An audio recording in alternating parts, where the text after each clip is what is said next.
देवाचं दर्शन पण होईल महादेवाचं. तर मला वाटत होतं बरं का मी जाईन का नाही, मला तर एवढी गॅरंटी नव्हती. राधू पण शाळेतनं आली, मग आम्ही उरकलं. अश्विनीताई म्हणलं चला, तर आम्ही तिघीजण चाललो. इकडं अश्विनीताई, इकडं रोहिणी. तर त्यांना माहिती आहे अश्विनीताई असल्या ना कुठं गेली तरी ह्यांना काय अडचण नसते, बिंदास राहतात. गुड मॉर्निंग सगळ्यांना. तर बघा आज आहे श्रावणातला पहिला सोमवार, आणि तसं पण तुम्ही सगळेजण धरत असतात, तसंच मी पण धरते.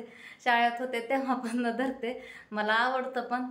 तर म्हणलं तुम्हाला थोड्याशा शुभेच्छा द्यावा. तर आमच्या परिवाराकडून तुम्हा सगळ्यांना, यूट्यूब फॅमिलीला श्रावण महिन्याच्या खूप खूप साऱ्या शुभेच्छा.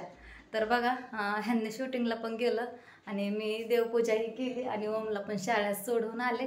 तर पुढं तर बघा सकाळी माझी कशी काय चालली होती, किचन वाटायचं सगळा घासाय काढला होता राधूला शाळेत पाठवल्यानंतर. मग मला खूप उशीर झाला. ह्यांनी माझ्यामध्ये आंघोळीला शिरलं, परत लेकरं दोघं पण शिरली. तर देवाची पूजा हे करून झाली, उशीर झाला देवपूजा करायला. तर आता मी कपडे धुवून घेणार आहे. बाकीचं एवढं बघा कालचं आहे. राधूने चपाती केलेली, राधू चपाती कशी शिकते बघा.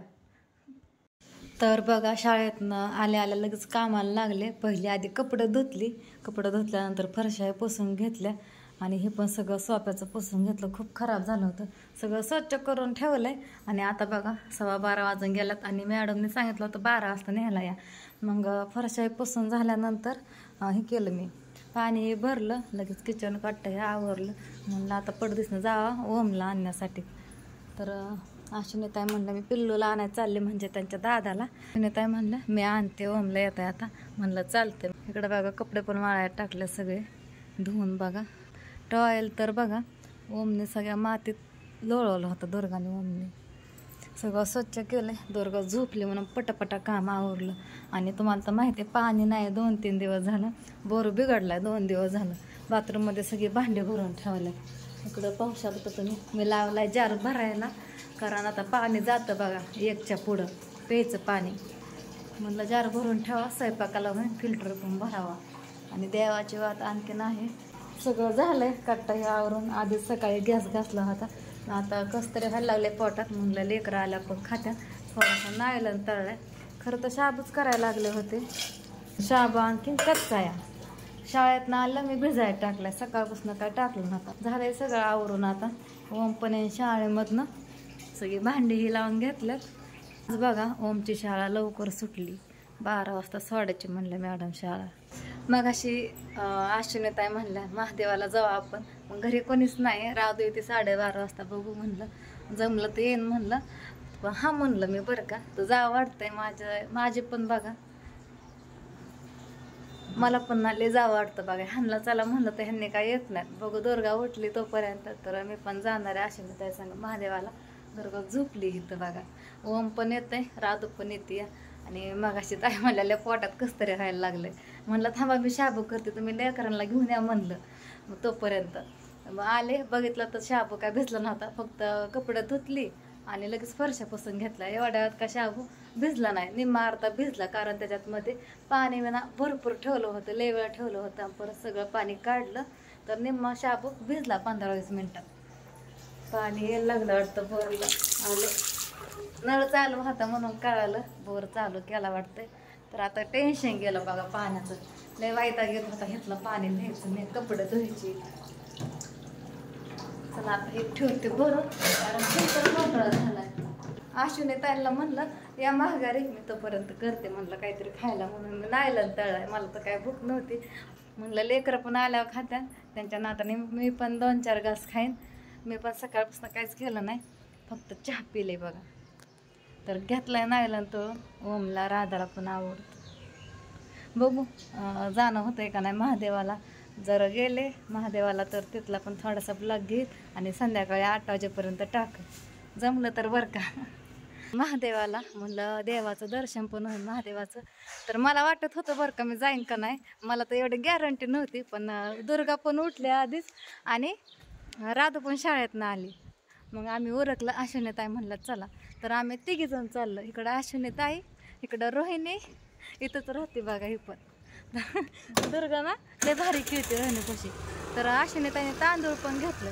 तांदूळ आणखीन काय होतं, आणि मी काय केलं माहिती आहे का, ह्यांना सांगितलंच नाही चालले म्हणून. तर त्यांना माहिती आहे अश्विनीताई असल्या ना कुठं गेलं तरी ह्यांना काय अडचण नसते. अश्विनीताई असल्या बिंदास राहतात. सांगितलं नाही म्हणलं उगाच नाही, शूटिंग चालू असं उगाच नको म्हणलं, फोन करायला उचलतात नाही उचलतात, आणि शूट चालू असल्या तर उचलतच नाही. तर दुर्गा मामा माझ्या संग आहे आणि अश्विनीताईंचा दादा बघा घरात. राधू झोपली, ऊन पण आहे घरात, कडी लावा म्हणलं, दार लावलंय बघा. म्हणलं कोणी हाका मारली तर दार उघडू नका म्हणलं. जायचं दुर्गा माऊच्या पुढं बसते का उभा राहते? कुठं बसतो पिल्लू? ते बाप्पाला चाललाय महादेवाला. आम्हाला तर माहिती पण नाही मंदिर कुठे आहे महादेवाला. अयो रोहिणी गाडी चालवणार, रोहिणी तिथे गाडी चालवती. जमावकट दुर्गाला मी सॉक्स घातल्यात, बूट नाही घातला. महाकाळेश्वर देवस्थान ते क्षेत्र जवळचे. तर आता आम्ही पोहोचले जवळचे मध्ये आणि हे आहे महादेवाचं मंदिर. तर अश्विनीताईपाशी दुर्गा आहे. तर ह्याच्या आधी मी कधी आलेच नव्हते मंदिरात, पहिल्यांदाच आले बघा, आणि बघितलं पण नव्हतं कधी आता जात. दुर्गा कशी बघत, काय सांगताय होत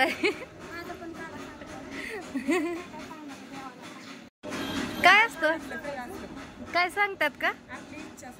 इच्छा. ह्या ताई पण सांगतात आपली इच्छा सांगायची. फायनली बघा पोहोचलाय देवळामध्ये, आणि इथं आतमध्ये जायच्या आधी इथं बघा नंदी किती मोठा आहे बघा. इकडं रोहिणी पडते पाया. तर चला दर्शन करू आणि परत महागारी जाऊ.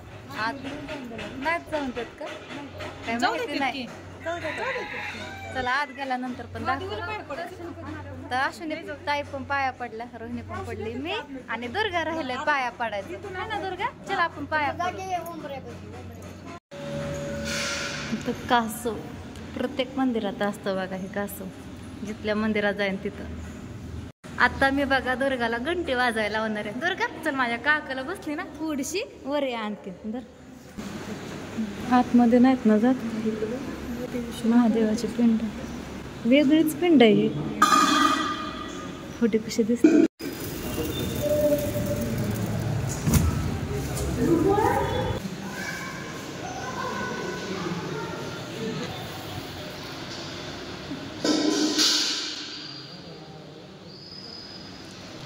वा सगळं वा सगळं.